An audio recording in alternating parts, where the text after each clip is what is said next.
오늘 하나님께서 주시는 말씀을 같이 보도록 하겠습니다.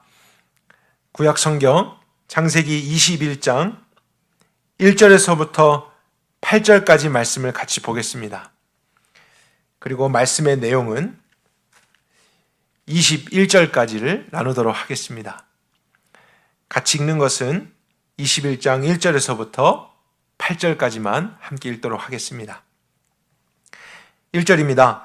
여호와께서 그 말씀대로 사라를 돌아보셨고 여호와께서 그 약속대로 사라에게 행하셨으므로 사라가 잉태하고 하나님의 말씀하신 기한에 나이 많아 늙은 아브라함에게 아들을 낳으니 아브라함이 그 낳은 아들 곧 사라가 자기에게 낳은 아들을 이름하여 이삭이라 하였고 아브라함이 그 아들을 낳은 지 8일 만에 하나님이 그에게 명하신 대로 이삭에게 할례를 행하였더라.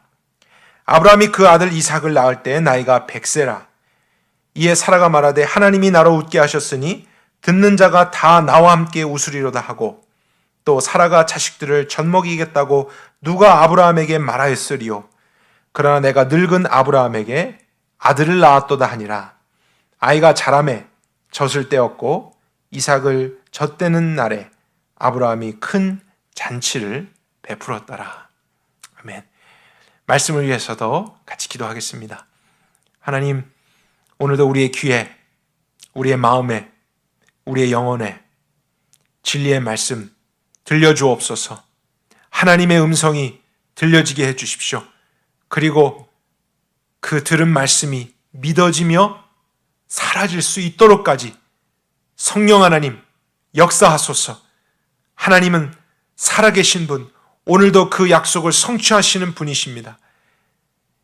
이 말씀이 오늘날 이 시대를 살아가는 우리에게도 진리가 되며 구원이 될 줄 믿습니다. 주님만을 의지하며 예수 그리스도 이름으로 기도했습니다. 아멘. 21장입니다.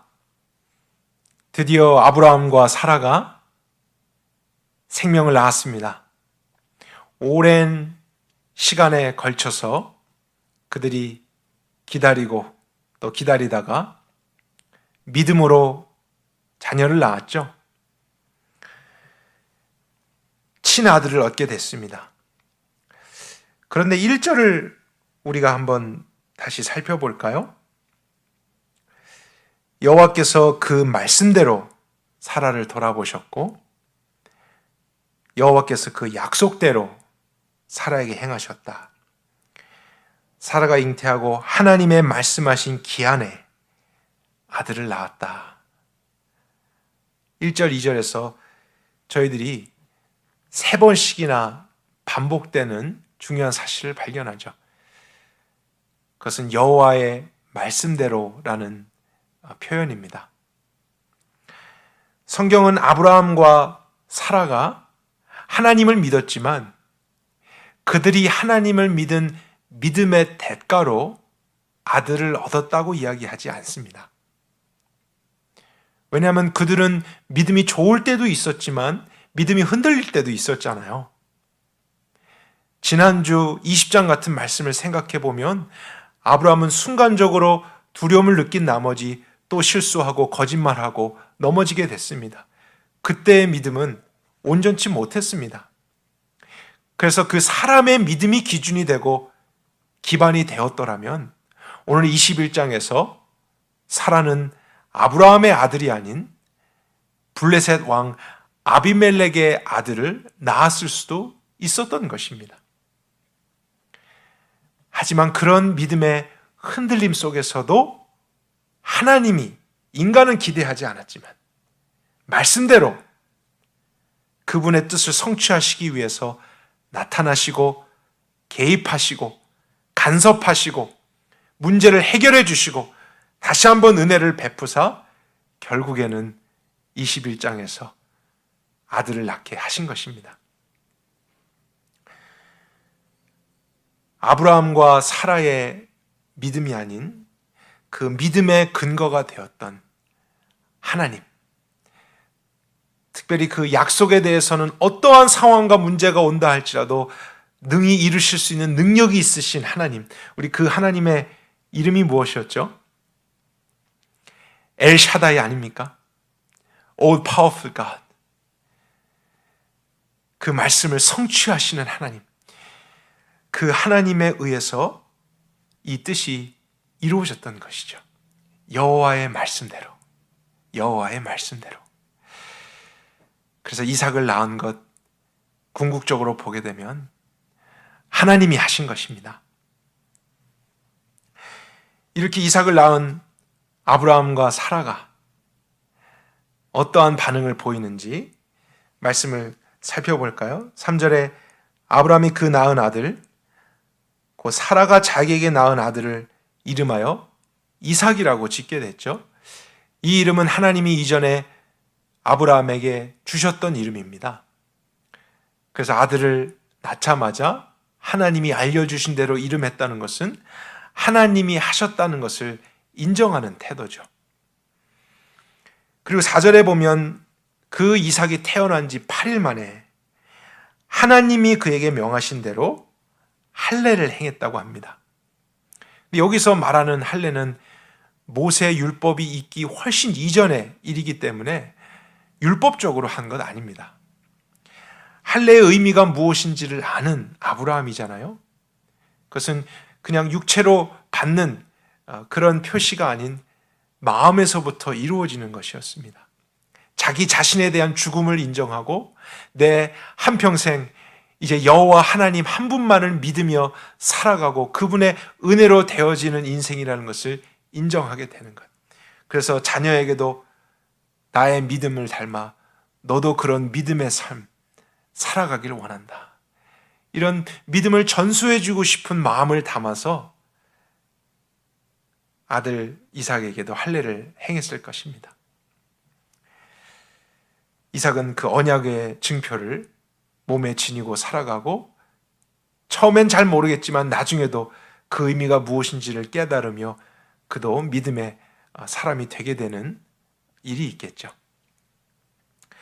사라는 어떻게 반응했는가? 6절을 보겠습니다. 사라가 말하되 하나님이 나로 웃게 하셨으니 듣는 자가 다 나와서 함께 웃으리로다. 그래서 웃다라는 말을 했는데 사실 그들이 낳은 아들 이삭 그 이름의 뜻이 웃다 아니겠습니까? laughing이라는 뜻입니다. 두 가지 의미가 있습니다. 17장, 18장에서 아브라함과 사라는 그 두 사람을 통해서 친아들을 주시겠다는 하나님의 말씀을 듣고 다 믿지 못한 나머지 어떻게 보면 불신의 웃음이었죠. 그런 허탈한 웃음을 지었었습니다. 그러나 하나님이 결국에는 은혜를 베푸셔서 그들의 믿음을 끝까지 인도해 가시고 그 하나님의 은혜에 대한 감격의 웃음으로 바꾸셨던 것이죠. 그래서 이삭을 이제 부를 때마다 아브라함과 사라는 기억했을 것입니다. 내가 수고로이 내 몸으로 너를 낳았지만 이삭, 너는 하나님이 나로 하여금 웃게 하신 아들이야. 하나님이 주신 아들, 하나님이 하신 거야. 이런 신앙과 믿음의 고백이 사라에게도 나타나는 것 아니겠습니까? 하나님이 나로 웃게 하셨다. 하나님이 하신 것을 인정하는 것입니다. 그리고 사라가 자식들을 젖먹이겠다고 누가 아브라함에게 말하였으리요. 그러나 내가 늙은 아브라함에게 아들을 낳았도다. 그리고 그 아들이 젖을 떼게 됐을 때 아브라함은 주변에 있는 모든 사람들, 또 가족들, 종들을 불러서 큰 잔치를 베풀었다고 합니다. 이 두 사람이 하나님을 경험하고 또 그분의 하신 일을 나누게 됐을 때 주변에 있는 사람들도 하나님을 알게 되고 같이 그 기쁨에 동참하는 일이 있었습니다. 또 어떤 사람들은 이해하지 못했을 수도 있죠. 우리의 남자 주인과 여자 주인이 100세나 되어서도 아들을 낳았으니 참 얼마나 대단한 일인가. 영적인 것을 이해하지 못한 사람들은 그들이 행한 것, 그 행위만을 보고 그 사람을 주목했을지 모릅니다. 하지만 이들이 그것을 나누면서 또 그런 주님이 하신 것을 기뻐하고 함께 고백하게 됐을 때 이제는 주변에 있는 사람들도 이들이 행한 것이 아닌 그것을 행할 수 있도록 그들 안에서부터 역사하시고 또 믿음을 이끌어 오신 하나님이 하신 것이구나. 엘샤다이 하나님이시구나. 그래서 하나님께만 영광을 돌리게 되는 것. 그것을 경험한 모든 자들에게는 기쁨과 만족과 또 하나됨이 있게 되는 것. 사실 이것이 하나님 백성의 삶의 원리인 것입니다. 아브라함과 사라는 그것이 무엇인지를 보여주고 있는 거예요. 신앙의 정도를 걸어가는 사람들은 오늘날도 아브라함이 고백했던 것과 같은 그런 고백을 하게 되어 있습니다. 남들이 보았을 때는 하나님을 위해서 참 많은 일을 한 것 같고 또 믿음으로 대단한 변화를 이뤄놓은 것 같습니다. 그래서 알지 못하는 사람들은 그 사람을 주목하죠. 그 결과물을 보게 됩니다. 하지만 정말로 이 믿음의 원리를 깨달은 사람들은 이것이 내가 한 것이 아니라 주님이 하신 것입니다. 겸손한 척 하기 위해서 만들어내는 말이 아니라 정말로 주님이 하셨다는 것을 인정하기 때문에 그런 고백을 하게 되는 것이죠. 주님이 하신 일로 인해서 기뻐하고 즐거워하는 것이 당연해집니다. 그리고 주님이 하실 일에 대한 더 많은 기대감을 갖게 되고 그것으로 인해서 자기를 자랑하지 않습니다. 온전히 하나님께만 영광을 올리게 되는 것, 하나님만 나타나게 되는 것. 이것이 하나님을 믿는 백성들의 삶의 원리이기 때문에 그렇습니다.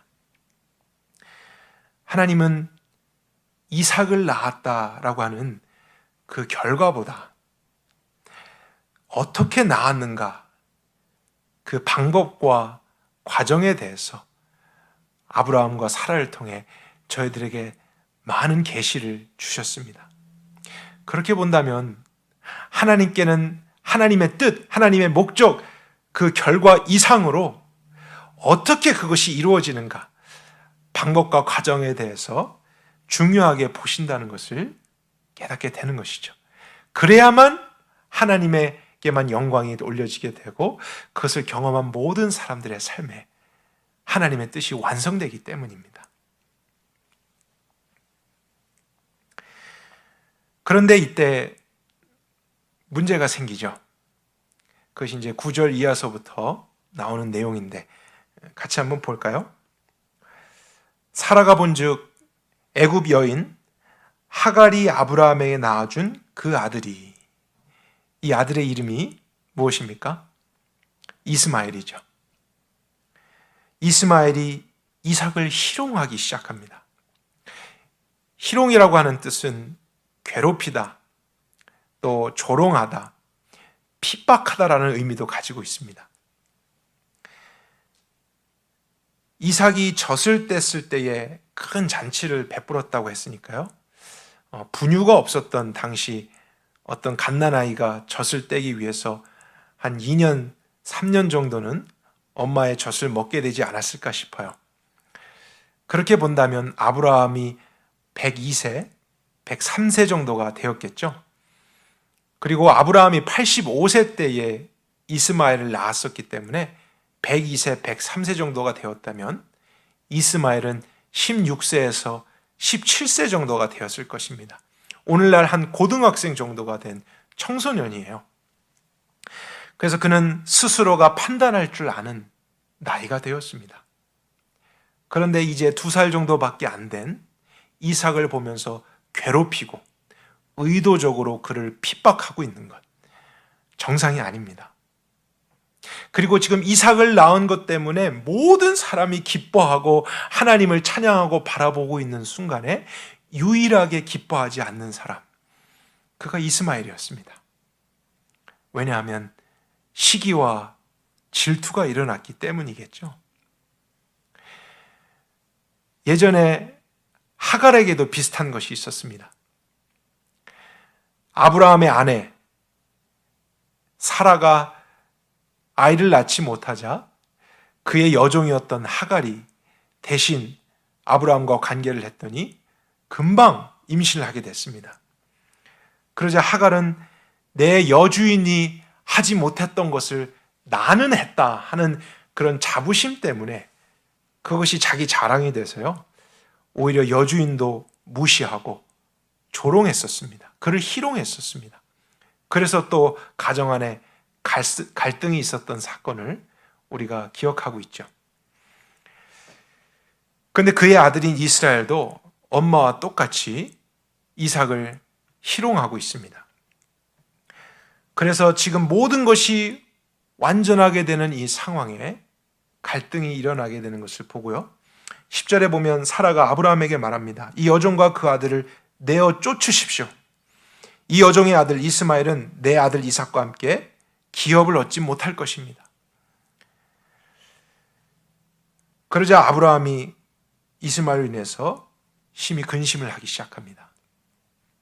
근데 이 11절에서 우리가 아브라함의 변화를 하나 발견하게 되는데요, 아브라함이 아내가 하갈과 이스마엘을 쫓아내라고 했다고 그의 아내의 말만 듣고 행하지 않고 근심하면서 생각합니다. 그리고 기다리죠. 그래서 하나님이 역사하실 수 있는 그런 태도를 갖게 되는 것, 이전과 다른 아브라함의 변화라고 우리가 생각해 볼 수 있습니다. 그때 하나님이 이제 아브라함에게 나타나셔서 말씀을 주시죠. 12절에 내 아이나 내 여종을 인해서 근심하지 말고 사라 아내가 너에게 이른 말을 다 들으라. 왜냐하면 이삭에게서 난 자라야 내 씨라 불릴 것임이니라. 그래서 사라의 말이 옳기 때문에 그대로 하갈과 이스마엘을 내어 보내라고 하십니다. 그래서 아브라함은 하나님의 말씀에 대한 순종으로 이제 이렇게 하게 되죠. 근데 하나님은 하갈과 이스마엘이라고 해서 그냥 내쫓김을 당하고 또 그 당시에 그런 사막과 초원을 다니는 유목 생활에 한 여인과 아들이 둘만 나가서 생존할 수 있겠습니까? 도적대의 위험도 있고 또 날씨가 험악한 그곳에서 하루도 버티기가 어려웠을 거예요. 그대로 쫓겨나면은 사실은 죽을 수밖에 없는 위험이 그들에게 직면해 있는 것입니다. 하지만 하나님은 하갈과 이스마엘이라고 해서 죽도록 내버려 두는 것이 아니라 13절에 약속하시죠. 그러나 여종의 아들도 너의 씨니까 내가 그로 한 민족을 이루게 할 것이다. 그래서 그들에 대한 특별한 은총을, 보호를 주시겠다는 약속을 주십니다. 그래서 아브라함이 하나님을 믿음으로써 그렇게 결단하게 되죠. 그리고 두 사람이 이제 나아가게 됐을 때 우리가 예상했던 대로 마실 물조차 구하지 못해서 어려움을 경험하게 됩니다. 그래서 하갈은 이제 다 죽게 된 것처럼 망연자실해서 울게 됐을 때 하나님이 천사를 통해서 나타나서 그 상황에 개입하시고 그들에게 물을 보여주시죠. 그리고 그들로 하여금 마시게 하신 후에 그것만이 아니라 아브라함에게 주셨던 약속을 하갈에게 다시 주십니다. 18절에 일어나 그 아이를 일으켜 내 손으로 붙들어라. 내가 그로 큰 민족을 이루게 하리라. 그래서 아브라함에게 역사하셨던 하나님이 동일하게 하갈과 이스마엘에게도 역사하시겠다 말씀을 주셨죠. 하나님의 특별한 은혜가 아닐 수 없습니다. 모든 사람에게 하나님이 이렇게 하셨던 것은 아니잖아요. 아브라함과 사라 그리고 하갈과 이스마엘 모두 다 특별한 하나님의 은혜를 입은 사람들이었어요. 그런데 20절 이하에 보게 되면은 한 가지 차이점을 발견하게 됩니다. 이런 특별한 은혜를 입었던 이스마엘과 하갈이 나중에 이스마엘부터 보면은 그가 장성해서 광야에 거하며 활 쏘는 자가 되었다고 하죠. 그 말은 힘으로 사는 사람이 되었다는 뜻입니다. 그런 어려움 중에, 그런 절망 중에 하나님의 보호를 받아서 정말 회복되고 큰 민족을 이루게 되는 삶이 되는데 그는 하나님을 의지하는 영적인 길로 가기보다는 자신의 힘을 더 키우며 힘으로 살아가는 삶이 됩니다. 그리고 하갈은 어땠습니까? 21절에 바란 광야에 있을 때에 그녀는 원래 애굽 사람이었잖아요. 그러나 아브라함과 사라와 살면서 유일하신 참 하나님 여호와 하나님을 경험하고 간접적으로 체험했을 거예요. 그럼에도 불구하고 하나님의 특별한 은혜를 입은 후에도 그는 자신의 출신의 애굽 사람 중에서 며느리감을 찾아 이스마엘과 결혼시키게 됩니다. 그 의미는 다시 애굽의 삶의 방식으로 돌아갔다는 것이죠. 하나님을 간접적으로 경험했고 또 직접적으로는 이런 위기의 순간에 모든 사람에게 있지 않을 법한 특별한 은혜를 개인적으로 경험했을지라도 아브라함과 사라와 같은 영적인 길, 하나님과 동행하는 길로 가지 않고 자신의 힘을 의지하고 더 세상의 길로 다시 그런 세상의 방법으로 돌아가게 되는 하갈과 이스마엘을 보게 됩니다. 그리고 훗날 이스마엘의 후손들은 하나님의 백성 이스라엘을 괴롭게 하고 대적하는 사람들이 된 것, 저희들이 성경의 역사를 통해 알고 있죠. 하나님의 은혜를 받았다고 해서 모든 사람이 다 믿음의 길을 선택하는 것이 아니라는 두 가지의 다른 결과를 보게 됩니다. 오늘 말씀을 정리해 보면 사라와 그의 친아들 이삭과 하갈과 그의 아들 이스마엘의 갈등 구조를 보게 되죠. 그래서 어떻게 보면은 어떤 가정에 있을 법한 가정 안에 있는 갈등, 또 그것으로 인한 도덕적인 문제가 저희들 눈에 쉽게 보입니다. 또 그런 것에 대해서 어떻게 해결하는가, 이런 지혜를 담고 있는 모습처럼 이 내용이 보여지지만 그것은 이 21장을 읽을 때에서만 우리가 볼 수 있는 내용이고요. 성경의 전체적인 문맥 안에서 이 내용을 다시 조명해 보게 되면 그것보다 훨씬 더 깊은 복음적이고 영적인 의미가 이 내용 안에 있다는 것을 깨닫게 됩니다. 그것은 여러분과 한번 나눈 적이 있는 내용이었는데요. 오늘 이 시간에 그것을 다시 한번 정리해 보았으면 좋겠습니다. 일단은 그 내용을 구체적으로 확인하기 위해서 신약 성경 갈라디아서 4장에 있는 내용을 같이 보도록 하겠습니다.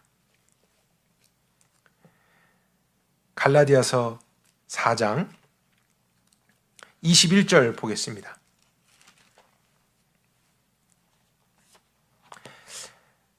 갈라디아서 4장 21절입니다. 내게 말하라. 율법 아래 있고자 하는 자들아, 너희가 율법을 듣지 못하느냐? 기록된 바 아브라함이 두 아들이 있으니 하나는 여종에게서 난 이스마엘이죠. 하나는 자유 여인에게서 사라에게서 난 이삭이다. 그래서 오늘 저희들이 본 21장의 내용을 신약 성경에서 인용하고 있습니다. 그리고 그것을 해석해 주고 있어요. 그럼 우리가 이 해석이 성경 안에 있는 것이기 때문에 진리의 한 부분이라고 확신하며 믿을 수 있는 것이죠. 어떤 내용인지 계속 보겠습니다. 여종에게서 난 자는 육신을 따라 낳고 자유 여인에게서 난 자는 약속을 통하여 낳느니라. 24절의 중요한 내용, 이것은 비유니라 하고 되어 있습니다.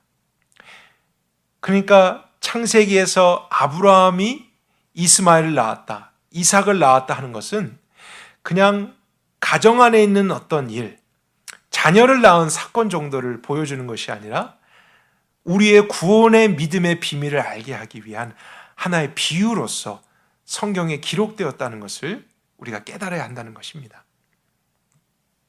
29절로 가볼까요? 그러나 그때 육신을 따라 난 자가 성령을 따라 난 자를 핍박하는 것 같이 이제도 역시 그러하도다. 이스마엘이 이삭을 핍박하는 것 같은 일이 오늘날 우리에게도 있다는 것을 설명합니다. 성경이 무엇을 말하느냐? 여종과 그 아들을 내어 쫓으라. 여종의 아들이 자유여인의 아들과 함께 유업을 받지 못하리라 하였느니라. 그러므로 형제들아, 우리는 여종의 자녀가 아니요 자유여인의 자녀들이니 이제 너희는 그리스도께서 우리를 자유케 하시는 그 자유에 굳게 서서 다시는 종의 멍에를 매지 말아라. 이것이 성경 전체에서 창세기 21장을 보는 해석입니다. 바울은 이 당시 갈라디아서를 쓸 때 목적이 있었어요. 그 당시 갈라디아 지방에 복음을 받아들였던, 예수님을 믿었던 유대인들 중에서 여전히 율법적으로 할례를 행하고 전통을 지키면서 살아가려고 하는 유대인들이 있다는 것을 들었습니다. 또 그런 사람들을 만났습니다. 그래서 자신의 노력으로 여전히 살아가려고 하는 사람들, 잘못된 원리 속에서 그리스도인으로 살아가는 사람들을 보면서 그들을 책망하고 깨우치기 위해서 갈라디아서를 썼던 거였어요. 그들에게 복음을 정확하게 더 깊이 있게 알게 하기 위해서 이스마엘과 이삭의 관계를 들여서 설명을 했던 것이었습니다. 그래서 이스마엘은 무엇을 의미했던 것이냐면 바로 육신으로 낳은 아들, 우리의 육체의 힘과 노력을 상징한다고 했습니다. 율법적이라 그랬어요. 법을 따라서 뭔가를 짐을 지면서 살아가는 것 같은 그러한 원리가 바로 이스마엘을 낳는 것과 같은 신앙의 원리라고 설명하고요. 최선의 열심으로 살아가는 그러한 삶, 아무리 하나님을 위해서 사는 삶이라 할지라도 하나님의 나라를 상속받을 수 없다, 이런 결론을 내리게 됩니다. 그런데 이것과 반대되는 것이 바로 이삭을 낳는 것이었죠. 이삭은 믿음으로 낳은 아들이었잖아요. 내가 한 것이 아닙니다. 하나님이 하신 것, 하나님의 방법으로 하나님의 때에 낳은 아들. 그래서 자유자의 아들이고 복음적인 삶을 의미합니다. 하나님이 하시는 방법을 통해서 하나님의 뜻을 이루게 되는 자유로운 삶입니다. 그래서 그런 삶에는 어떤 무거운 짐을 지고 가는 것 같은 매임이 없습니다. 기쁨과 감사가 있고 하나님을 경험하게 되죠. 믿음으로 사는 삶입니다. 그러한 삶의 끝만이 하나님의 나라를 유업으로 받을 수 있다라는 결론을 또 내리고 있습니다. 근데 여러분, 제가 높아심에서 먼저 말씀드리지만 성경에 있는 모든 내용들을 이런 식으로 다 영해를 해서는 안 됩니다. 영해라는 것은 영적인 해석을 의미하죠. 그것은 위험할 수 있어요. 무리한 영해는 터무니없는 교리들을 마음대로 만들어낼 수 있기 때문입니다. 요즘 저희들이 잘 아는 신천지도 이런 식의 영해들을 많이 함으로써 잘못된 교리를 만들어낸 이단 종파가 된 것 아니겠습니까? 근데 그런 말을 들으면 때로는 신기하기도 하고 정말 그렇구나 하는 생각을 하게 되기도 합니다. 하지만 이삭과 이스마엘의 이야기는 성경 안에서 하나님의 영감을 받은 바울이 친히 그렇게 해석을 해주고 있기 때문에 우리는 그런 영적인 해석을 진리의 한 부분으로 받아들일 수 있는 것입니다. 그래서 여러분들이 성경이 성경을 해석하도록 하는 것, 그 외에 벗어나는 것들에 대해서는 늘 조심하고 경계해야 된다는 것을 일단 말씀드립니다. 그리고 이제 이 비유를 저희들이 다시 한번 생각해 보도록 하죠. 이스마엘과 이삭의 이야기, 단순히 자녀를 낳은 이야기가 아니라고 했습니다. 아브라함이 두 아들을 낳았습니다. 근데 먼저 우리가 질문해 봐야 될 것은 왜 아브라함이 그토록 자녀를 낳으려고 했는가 하는 질문입니다. 나이가 많아지도록 아이를 낳지 못했다면 두 사람이 평생 아이 없이 그냥 자랐을 수도 있었잖아요. 아니면은 양자를 얻어서 그냥 살아갔을 수도 있었습니다. 하지만 끝까지 어떻게 해서라도 자신의 몸으로 자녀를 낳으려고 했던 이유는 하나님께서 아브라함에게 너의 몸에서 날 자녀를 통해 큰 민족을 이루겠다고 하는 약속과 그분의 뜻을 주셨기 때문이었어요. 그러니까 아브라함이 그 하나님의 뜻을 알지 못하고 하나님과 관계가 없었던 사람이라면 굳이 자녀를 낳지 않았을 수도 있었다는 사실입니다. 그리고 이스마엘을 낳았던 시점이 언제였습니까? 아브라함이 하나님을 전혀 모를 때 갈대아 우르에서 이스마엘을 낳았던 것이 아니라 15장 6절에서 믿음으로 하나님 앞에 의롭다함을 받은 후에 이제 하나님과 바른 관계도 갖게 되었고 하나님이 나를 통해서 이루시겠다는 뜻도 알게 됐을 때 그는 정말로 그 뜻을 이루고 싶었습니다. 이루어지길 바랬습니다. 근데 문제는 잘못된 방법으로 그 뜻을 성취하려고 했던 것이죠. 자신의 육체의 방법으로, 최선의 노력으로, 이빨로 안 되면은 잇몸으로라도 깨물어서 어떻게든지 자녀를 낳으려고 하는 이런 방식이 바로 이스마엘을 낳았던 방식이고요. 그러나 하나님의 방법으로 하나님의 때에 그분의 말씀의 성취에 대한 믿음으로써 낳았던 아들이 바로 이삭이었던 것입니다. 이런 두 갈래의 삶의 원리와 방식이 있다라는 것을 설명해 주는 것이 이스마엘과 이삭의 차이입니다. 하나님의 나라의 백성의 방식. 그래서 이것은 하나님을 믿는 사람과 믿지 않는 사람을 비교하기 위해서 생각할 수 있는 내용이 아닙니다. 하나님을 믿는 사람 안에서 이런 두 가지의 삶의 방식에 차이가 있을 수 있다는 거예요. 내가 하나님을 정말 알고 그분의 뜻을 이루려고 하는데 두 갈림길에 들어설 수 있다는 것입니다. 이스마엘을 낳는 방식으로 하나님의 뜻을 이루려고 하든가 아니면 이삭을 낳는 신앙의 방식으로 하나님의 뜻을 이루려고 하는가, 이 두 가지의 길을 가게 되는데 이스마엘의 길로는 가서는 안 된다. 그 길의 방식으로는 하나님의 나라를 유업으로 받을 수 없다라는 하나님의 경고와 메시지가 있는 것입니다. 우리의 신앙생활에도 이 두 가지의 원리가 있고 그렇기 때문에 두 가지의 다른 결과가 있을 수 있다는 것을 우리는 염두해야 할 것입니다. 두 가지 다시 정리해 보면요, 이스마엘을 낳는 것과 같은 신앙생활, 그것은 하나님도 알고 하나님의 뜻을 알되 나의 힘과 나의 방법으로 나의 때에 그것을 이루어내는 것입니다. 내가 하는 것입니다. 그래서 그 특징은 힘이 많이 들어갑니다. 완벽주의적인 성향이 나타나요. 하나님에 대한 열심이 있습니다. 근데 오히려 그 나의 열심이 나를 삼키게 됩니다. 나를 해하게 됩니다. 종처럼 뭔가에 매여서 더 많은 열심을 잃어보려고 하다가 긴장이 되죠. 그리고 문제는 그 긴장이 자기 자신에게만 있는 것이 아니라 주변에 있는 사람들도 긴장시킵니다. 그것이 율법적인 신앙생활의 특징이에요. 하나님을 열심히 잘 믿어보자는 것 때문에 가족들을 같이 힘들게 하고 또 가정 안에서 불화가 생깁니다. 하나님의 뜻을 이루는 것이 뭐가 나쁜 것이겠습니까? 그러나 우리의 육체의 방법대로 이르게 됐다가는 오히려 죄가 생긴다고요.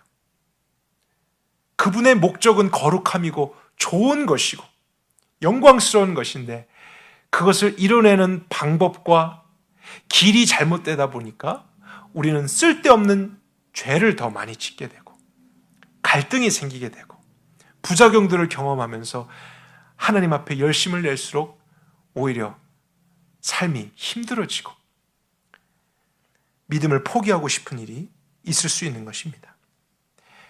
이런 방식으로는 계속 살아서는 안 된다는 것이죠. 이삭을 낳는 신앙생활을 우리 모두는 해야 됩니다. 그래서 아브라함도 하나님과의 바른 관계에 있었지만 이스마엘을 낳는 길도 한번 가봤다가 결국에는 돌이켜서 이삭을 낳는 방식으로 믿음의 아들을 낳았던 것입니다. 같은 사람에게 이런 두 가지의 변화가 일어날 수 있다는 것을 꼭 생각하시길 바랍니다. 이삭을 낳는 신앙 방식은 하나님의 뜻을 하나님의 방법으로 하는 것입니다. 하나님이 나를 통해서 하시도록 믿는 것입니다. 하나님의 뜻을 이뤄야 되는 것은 알지만 정직하게 그 뜻을 이룰 힘과 지혜와 능력이 나에게 없다라는 것을 인정하는 거예요. 그러나 그것을 내가 할 수 없다고 해서 포기하지 않습니다. 그것에 대해서 이제 무시해버리지 않습니다. 하나님의 뜻이 왔는데 내가 할 수 없기 때문에 더더욱 주님의 은혜만을 찾습니다. 아브라함이 그랬던 것처럼요. 삶의 모든 순간에 하나님의 은혜와 하나님의 역사, 하나님의 섭리가 있지는 않은가, 그것을 열심히 찾아가며 적극적으로 구합니다. 그래서 하나님이 나를 통해서 일하시도록, 하나님이 어떠한 역사를 이루어 가시도록 신뢰하고 기다리고 인내하고 그것을 찾고, 그러는 가운데에 혹시 넘어질지라도 나를 다시 일으켜 주실 의지할 분이 누구신지를 알기 때문에 삶에 여유가 있습니다. 그 넘어짐이나 실수 때문에 더 긴장하고 좌절하고 죄책감 속에 있지 않습니다. 복음적인 신앙생활, 자유합니다. 그리고 하나님과 함께하죠. 그리고 수고하고 자기가 어떠한 행위를 한 후에 정말 이것이 하나님의 은혜로 되어졌다는 것을 인정하면서 자기를 자랑하고 높이려고 하기보다는 하나님이 하셨다는 것을 인정하고 드러내려고 하는 것, 이것이 이삭을 낳는 신앙생활입니다.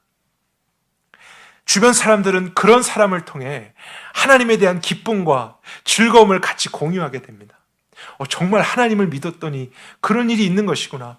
정말 주님의 뜻은 오묘하고 신비하고 놀랍구나. 아니, 어떻게 저런 사람이 저렇게 될 수가 있지? 저런 변화를 일어날 수 있지? 나도 그렇게 되고 싶다.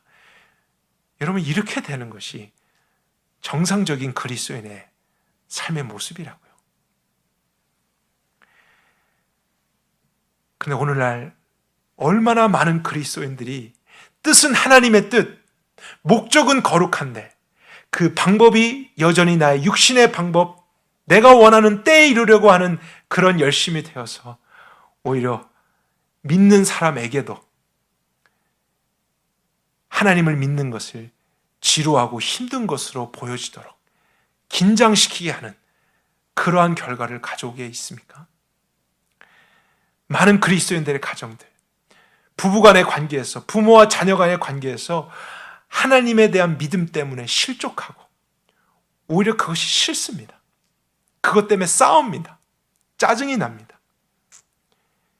그래서 자녀들은 자녀들대로, 또 부모는 부모들대로 의무감만 남아서 종교화되어 가는 것이죠. 그렇다고 말씀도 버리고 교회 생활도 버리고 다 버릴 수는 없기 때문에 율법적인 껍데기만 남아서 어쩔 수 없이 종처럼 매여서 신앙생활을 하게 되는 것. 왜 그럴까요? 잘못된 원리로 살았기 때문입니다. 그들이 가짜이기 때문이 아니에요. 거듭나지 않았기 때문만이 아닙니다. 거듭났어도 우리는 육체를 입고 있기 때문에 옛적 습관에 더 익숙하다고요. 하나님의 신령하고 거룩한 뜻을 여전히 우리가 입고 있는 육체의 방식으로 살아내려고 하는 성향이 더 강합니다. 그래서 거듭났다면, 새로워졌다면 그 삶을 살아가는 방식도 새로운 방식이 돼야 돼요.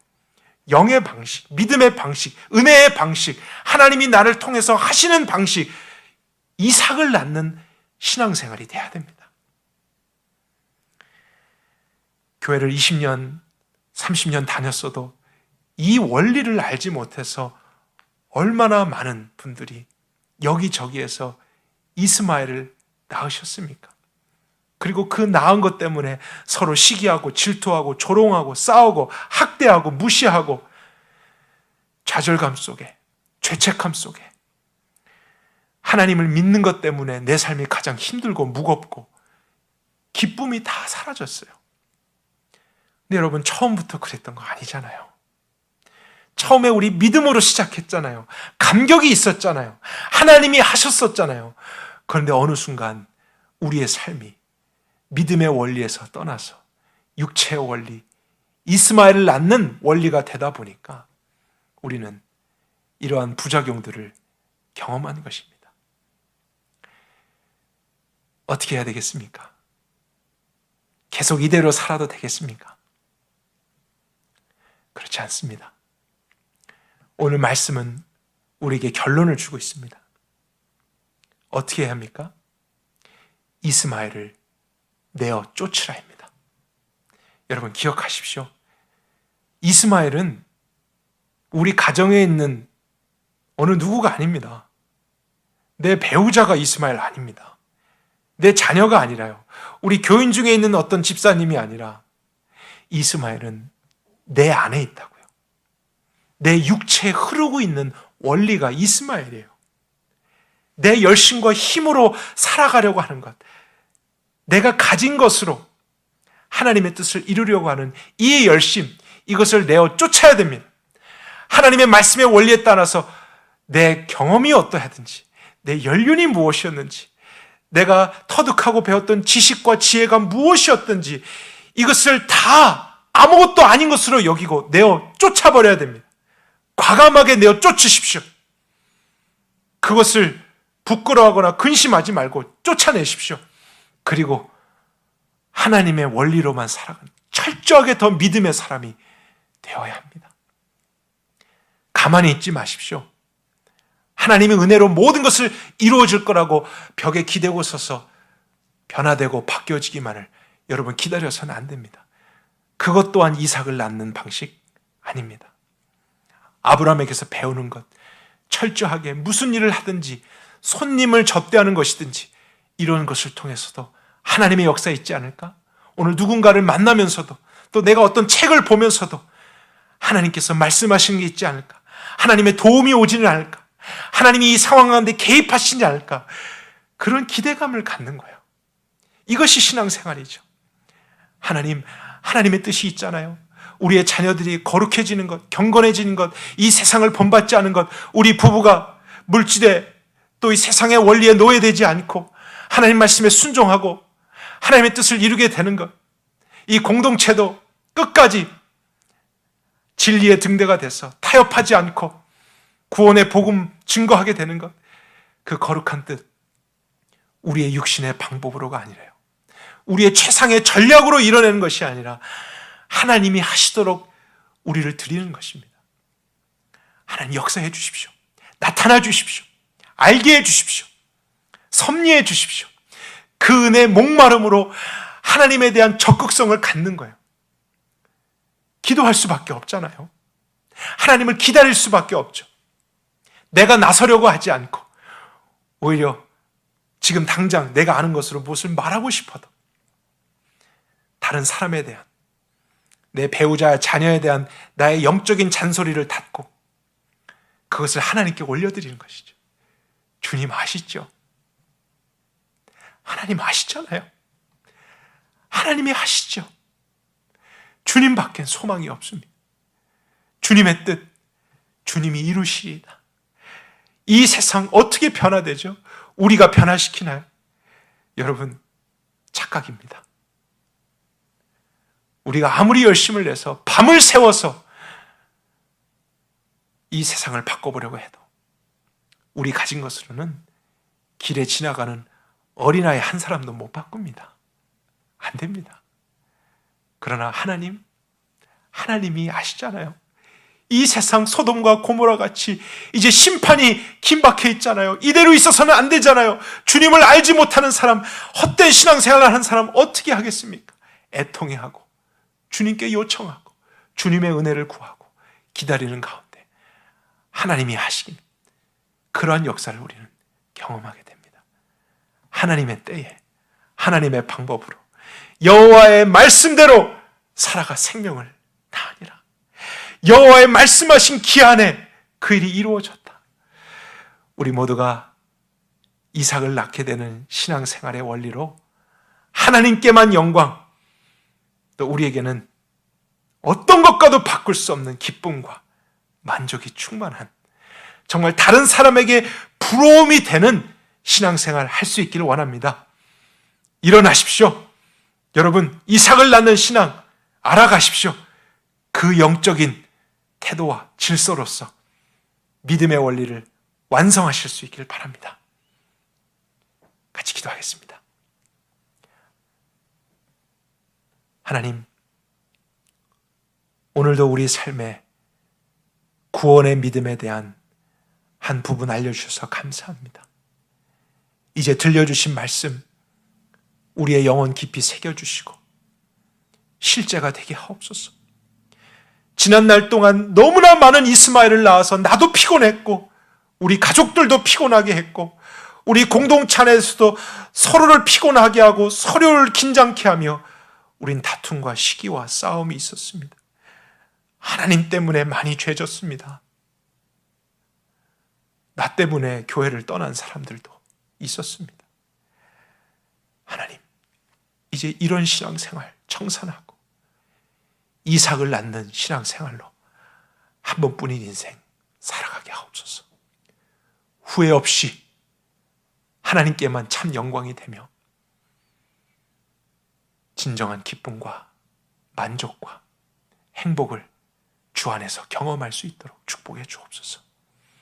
그렇게 하실 엘샤다이 하나님 신뢰합니다.